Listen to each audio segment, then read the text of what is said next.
Hey, Halo, halo Mbak Felicia, yes, apa iya, kabar? baik, salam sehat semua, selamat Sehat malam. ya?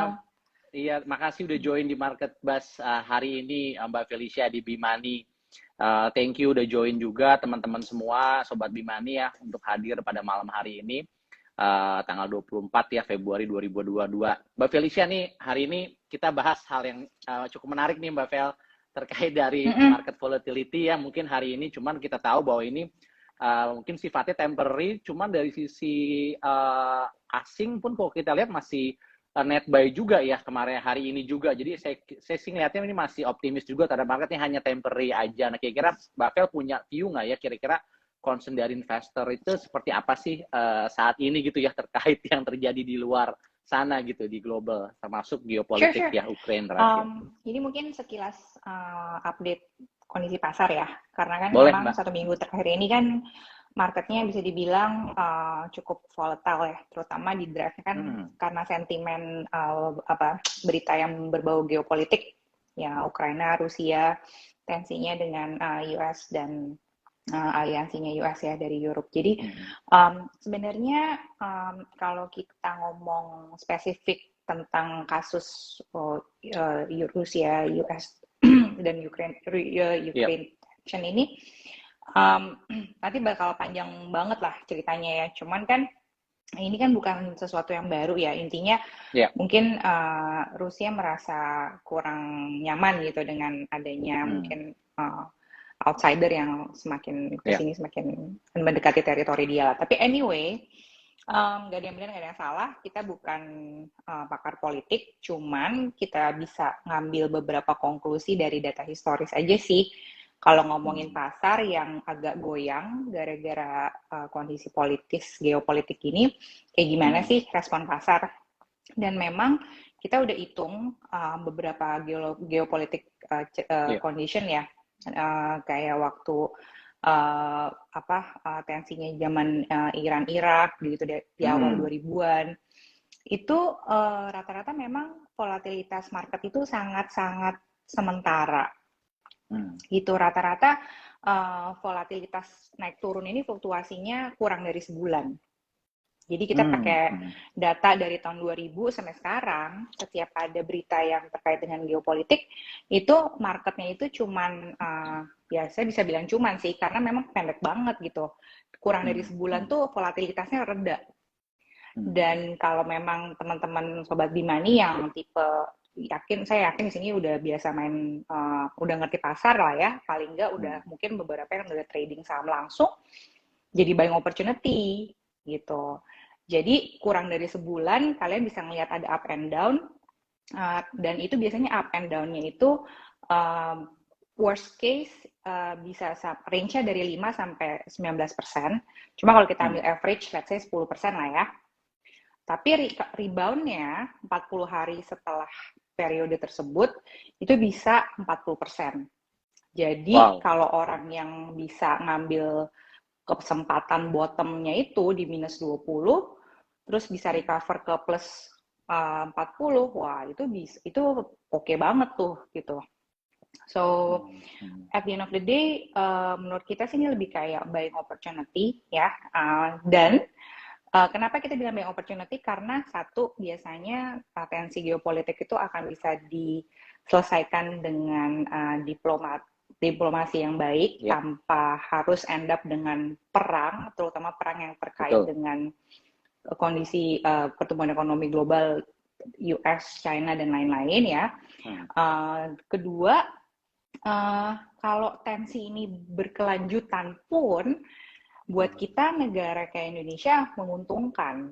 Lucu kan? Karena kita selama ini selalu mikirnya Hmm. jeleknya gitu. Tapi Iya. ternyata nguntungin loh. Karena harga-harga komoditas tuh makin naik ya. Harga oil Iya. jadi naik. Iya. Itu malah jadi memberikan benefit ke Indonesia sebagai negara komoditas Hmm. gitu. Jadi kita lebih confident lagi gitu. Oh, oke, misalnya pun tensinya berkelanjutan atau tereskalasi lebih serius, Hmm. buat kita nggak ada masalah gitu. Hmm. Karena kita negara yang akan diuntungkan bila mana terjadi supply disruption karena ada tensi ini, sehingga harga komoditas naik, even better buat kita. gitu. Jadi Iya. itu update yang menurut aku minggu ini mumpung marketnya masih belum tutup bulan ya, mungkin biasanya kalau akhir-akhir bulan gini suka ada semi-semi profit taking atau apa, misalnya intinya kalau marketnya koreksi, I think it's wise untuk mulai masuk lebih banyak lagi ke aset alokasi di saham sih. Nggak semuanya, tapi kesempatan untuk menambah alokasi di saham ini gitu. Oke, jadi benar yang kata Mbak Felicia. Jadi kita masih optimis ini hal ini tadi temporary ya, bahkan bisa less than a month, lebih kurang dari sebulan. Kalau ini bisa aja sudah ada negotiation dan segala macamnya akan lebih baik lagi. Jadi rebound marketnya justru akan lebih meningkat. Terus yang kedua tadi Mbak Felicia bilang kita related ke komoditas. Memang kita eksporter terbesar komoditas ya, jadi bisa terpengaruh. Tadi minyak naik, sekarang juga emas juga naik ya kan ya. Iya. Tapi benar. Ini menguntungkan buat Indonesia. Tapi sebenarnya news yang positif juga banyak ya Mbak Vel. Yang kita tahu kayak capital inflow, terus surplus neraca perdagangan kemarin ya, neraca kita masih surplus lagi. Terus hari ini pun lagi ada tension seperti ini, market memang ada profit taking, tapi asing belanja hari ini kalau nggak salah hampir 800 miliar lebih ya masuk ke pasar saham kita. Jadi teman-teman sobat Bimani seperti Mbak Felicia bilang tadi ya nggak perlu khawatir, justru itu time to buy ya Mbak Fel, untuk bisa masuk ke pasar saham sendiri gitu. Kalau dari ini Mbak Fel terkait dari Omicron atau PPKM ini ngaruh nggak sih Mbak? Ini juga kayak temporary ya untuk itu market kita. Soalnya kalau ngomongin Omicron ini sih saya rasa dari sentimen investor mereka udah jauh lebih prepare ya, lebih tenang. Jadi mereka juga nggak gerasa gerusuk gitu kalau dapat berita tentang PPKM tuh langsung gimana gitu. Hidupnya udah adjust, ekspektasi mereka udah adjust. Jadi kayaknya untuk sampai misalnya nih kita terus continue di PPKM level 3 ini untuk Pulau Jawa setidaknya, harusnya sih aman-aman aja ya. Maksudnya nggak menjadi berubah sentimen investor lah gitu. Dan kita ngelihatnya kalaupun terus seperti ini untuk investor luar nggak ada bedanya compare sama negara lain. Mereka mau taruh mana, negara yang current account surplus, negara yang komoditinya paling rich, itu kita gitu. Jadi proxy dari appetite investor itu bisa tersalurkan paling banyak tuh kalau invest di Indonesia. Makanya kita sih nggak khawatir ya kalau dari sisi hal-hal seperti yang terkait dengan pandemi lah.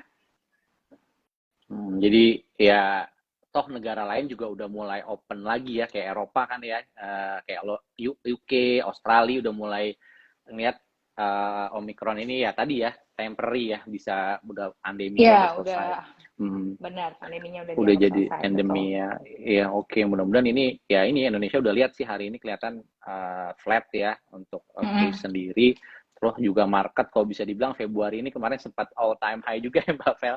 Sebenarnya di week kedua kemarin ya banyak news yang positif, investor asing masuk, kita juga optimis, bahkan potensi marketnya masih sangat bagus banget valuasinya dari perusahaan-perusahaan blue chip kapitalisasi besar juga. Nah kalau dari Ashmore sendiri Mbak Fel, kira-kira rekomendasi produknya untuk ini udah memasuki kuartal 1 pertengahan mendekati kuartal 1 akhir, kemana ya Mbak Fel, untuk pasar sahamnya atau mungkin ada rekomendasi lain dari produk Ashmore? Kalau aset alokasi sih kita masih 70 saham, 30 obligasi. Yang jelas kita walaupun suka sama saham, kita sih nggak rekomendasi 100% ya, karena kita nggak pernah tahu perubahan pasar tuh bisa berubah begitu cepat gitu. Jadi selalu pasang dua kaki, cuman memang sekarang aset alokasi kita tetap 70 saham, 30 obligasi.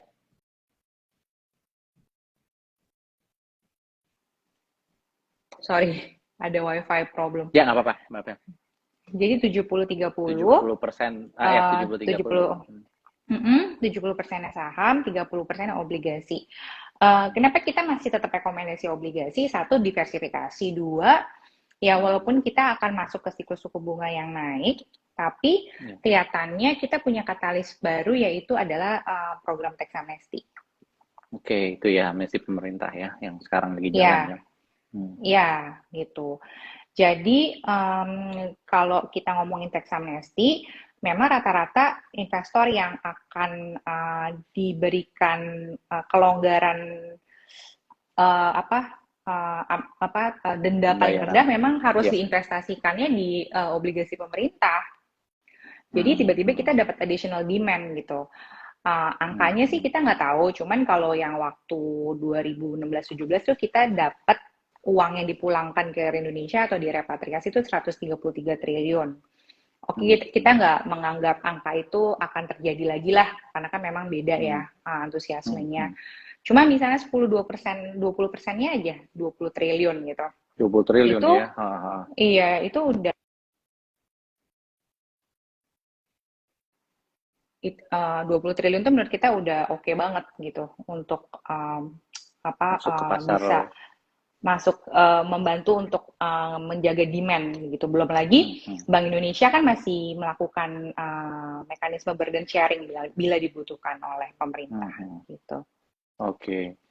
Iya benar kata Mbak Vel. Jadi akan ada penambahan demand tadi, tapi supply-nya itu aja ya. Jadi istilahnya pricing-nya juga akan meningkat ya. Iya. Jadi supply-nya kelihatannya akan dikurangin karena defisit anggaran kelihatannya akan ditekan tahun ini. Tapi demand-nya malah nambah tiba-tiba karena kita punya program tax amnesty. Betul. Oke, kita ngerasa masih oke. Walaupun mungkin kita nggak bisa expect return kayak 2-3 tahun lalu ya. Obligasi kan bisa naik belasan persen gitu. Yeah. Tapi paling tidak masih bisa bertengger di positive return, tapi mungkin low digit. Oke. Estimasi kita sih gitu. Kita bisa diversifikasi ya tadi kedua kaki tadi. Kalau saham sendiri tetap ya Mbak Vel, kita ke kapitalisasi yang besar ya seperti Aden ya atau ADPN. Ya, kita sebenarnya kali ini temanya untuk sampai tutup kuartal 1 lebih highlight ke commodity sektor. Jadi kita ngelihat bahwa antara Aden, ADPN, atau mungkin bisa kita rekomendasikan produk yang unik nih, Ashmore Saham Dinamis Nusantara yang mungkin kalau teman-teman Sobat Bimani nggak ada akses di tempat lain, cuma ada di aplikasi Bimani. Ini produk reksadana kita yang bisa dibilang komoditi sektornya itu dari 3 produk kami yang lain paling banyak. Jadi kalau teman-teman believe ya, dan menurut kita ini story-nya real gitu. Bisa dibilang komoditi ini harganya masih akan naik. Ukraine Rusia tension ini menguntungkan harga komoditi. Bisa masuk ke Ashmore Saham Dinamis Nusantara kalau disingkatnya ASDN buat teman-teman Bimani yang mau masuk ke saham di produk kita. Kalau untuk obligasi, produknya itu di Ashmore Dana Obligasi Nusantara. Jadi kita lebih rekomendasi yang pendapatan tetapnya itu yang jangka menengah ya, yang 10 tahun, 15 tahun tenornya.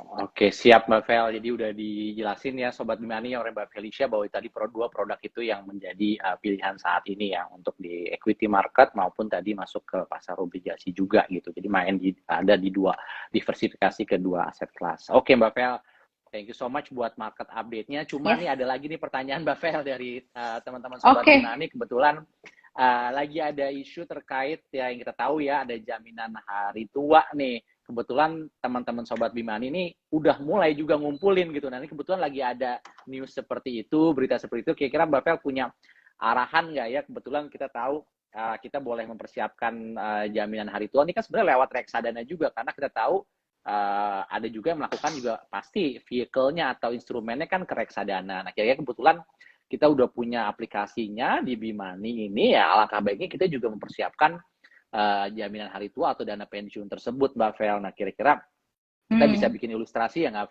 Vel, kira-kira kita kapan mau pensiun? Contoh, kita umur 30 tahun nih, Mbak Vel. Terus kita masih pensiun 10, 20 tahun lagi ya, kurang lebih ya 50 atau 55 kan 25 tahun lagi. Kira-kira berapa sih yang kita harus sisihkan atau kita contoh punya uang 10 juta gitu ya. Kira-kira nanti umur 55 biar lifestyle kita masih sama, harus ngatur kayak gimana sih Mbak Vel yang paling nyamannya nih kita sebagai orang awam gitu ya untuk ngatur dana pensiun tersebut? Oke, emang sebetulnya kalau kita pakai pengelolaan investasi jangka panjang ya, terutama yang terkait dengan pensiun, itu sebenarnya ada 3 tahapan sih, ngikutin dengan tahapan Ya. kehidupan kita juga gitu kan. Ada yang akumulasi, yaitu mungkin sebelum kita usia produktif, kemudian konsolidasi itu ketika kita sudah mulai berkeluarga 35 sampai 40-an. Terus di kepala 50 itu ya udah pasti pikirannya adalah retirement, udah nggak punya Retirement pension. income, disitulah kita menikmati apa yang sudah kita hasilkan kurang lebih gitu. Nah kalau pakai 3 stages itu sebetulnya uh, kalau kita masih di fase di bawah 30 atau belum berkeluarga lah misalnya Ya. ininya ya cut off time-nya itu mestinya sih asetnya memang lebih yang agresif ya, mungkin kayak tadi 70% lebih banyak ke saham. Kalau udah punya keluarga ya sahamnya 50%, kalau udah retired ya aset alokasinya sahamnya mungkin 25%. Kenapa kita tetap harus punya planning dana retirement sendiri tanpa melalui perusahaan atau yang lain? Karena memang ya fleksibilitas sih. Mungkin kalau kita mengelola sendiri kan kita pilihannya lebih banyak. Keputusan memilih investasinya apa, asetnya apa, manajer investasinya, itu kan semuanya dari kita gitu. Jadi plus minus sih sebenarnya. Tapi on the other hand ya kalau memang kita nggak ada waktu untuk itu, sorry, sempat hilang. Kalau memang kita nggak ada kesempatan atau waktu, effort untuk cari investasi swakelola sendiri, ya memang paling enak sudah diserahkan ke lembaga yang punya ini expertise-nya gitu. Seperti di sana, betul. Ya ke KMI atau mungkin ya ada juga DPLK atau apa gitu. Cuman intinya sih ya nggak pernah salah ya kalau kita bisa punya sesuatu yang kita bisa self manage gitu. Kalau memang ada dananya mungkin 10-15% dulu yang kita sisihkan ini untuk yang pensiun gitu. Itu yang di tahap kita masih fase akumulasi ya. Nanti 10-15% itu dari net kalian punya pendapatan potong expense. Jadi misalnya net ya. Kalau pendapatannya net ya, itu untuk yang fase terus reguler kita investasikan gitu. Berapa sih dana yang kita perlukan pas kita pensiun? Tergantung lifestyle, tapi mungkin patokannya mirip-mirip kayak dana darurat lah ya. Kalau dana darurat itu kita mesti punya 6 bulan atau 3 bulan pengeluaran bulanan. Sorry, kalau pensiun ya mungkin kita tambahkan 10 bulan lagi, jadi paling nggak 2 tahun pendapatan pengeluaran bulanan untuk savings. Jadi kita itu bisa bikin kita stabil ya pada saat nanti pensiun, at least kita udah punya ready dana tersebut untuk bisa buat hidup gitu ya, buat dengan lifestyle yang sama saat ini ya. Apalagi mungkin tadi akumulasi tadi kan Mbak Vel bilang ya 50% lah ya, maksud tadi sisi medium to konservatif, maksudnya dalam artian masuk ke reksadana saham. Nah tadi akumulasi reksadana saham sendiri kan setahun, kalau lihat 10 tahun terakhir juga kan itu di atas 10% ya Mbak Vel ya, maksudnya bisa lihat performance-nya gitu, jadi udah bisa nyalain inflasi gitu ya, kita ngelihatnya gitu. Itu sih teman-teman, jadi mungkin ada pertanyaan dari teman-teman gimana kita ngatur dana pensiun tersebut seperti yang dikata Mbak Felicia tadi ya. Jadi memang harus mulai dari sekarang ya, jangan sampai ketinggalan ya Mbak Fel. Maksudnya jangan sampai nggak dimulai gitu buat teman-teman sobat Bima nih, harus mulai gitu, kita udah ngatur itu. Oke, jadi produknya tadi masih sih ya reksadana saham, pilihannya itu kita perlu review nggak sih Mbak tiap 6 bulan atau mungkin setahun boleh ganti banget, lagi apa? Boleh banget ya, apa ya untuk di review ya. 3 bulan sampai 6 bulan itu kayaknya harus dilakukan sih. Supaya mengoptimalkan aja. Oke, kayak financial check up lah ya istilahnya, kita ngelihat ya kira-kira masih appropriate nggak sama dengan kondisi saat ini. gitu. Oke Betul. Mbak, jadi mungkin pilihannya itu ya buat Sobat Bimani, jangan sampai kelewatan, tetap harus mulai dari sekarang, yang tadi Mbak Felicia bilang, alangkah baiknya sudah dimulai nih, mumpung umur kita juga kan kita udah mulai siapin lah ya, buat masa Benar. pensiun nanti gitu. Gitu, tapi kalau produk keuangannya mah tujuan kita balik lagi pensiun ini jangka panjang ya Mbak Vel, jadi mungkin ya 15 tahun, 10 tahun, atau 20 tahun kan momentumnya nggak ada salahnya untuk masuk dari sekarang sih teman-teman. Gitu. Iya Betul. Mbak Vel, mungkin dari kita mungkin itu dulu ya Mbak Vel. Terima kasih Oke, waktunya kita bisa join di Market Buzz sama-sama. hari ini. Mudah-mudahan Sip. bermanfaat buat teman-teman Sobat Bimani semua. Mbak Felicia, terima kasih waktunya. Mohon maaf kalau ada Oke. salah-salah kata. Teman-teman tetap sehat ya, tetap berinvestasi, tetap masuk ke aplikasi Bimani ya teman-teman, rating, dan juga masih ada promotion buat Bifannya sendiri gitu. Jadi teman-teman bisa lihat ya promo-promo yang ada di Bimani sendiri. Itu akan bermanfaat buat teman-teman semua. Oke Mbak Vel, terima kasih. Oke. Selamat malam atas Yes. waktunya teman-teman Selamat semua. malam. Udah join di Market Buzz Terima hari ini. kasih Terima kasih. semua. Sampai ketemu lagi ya.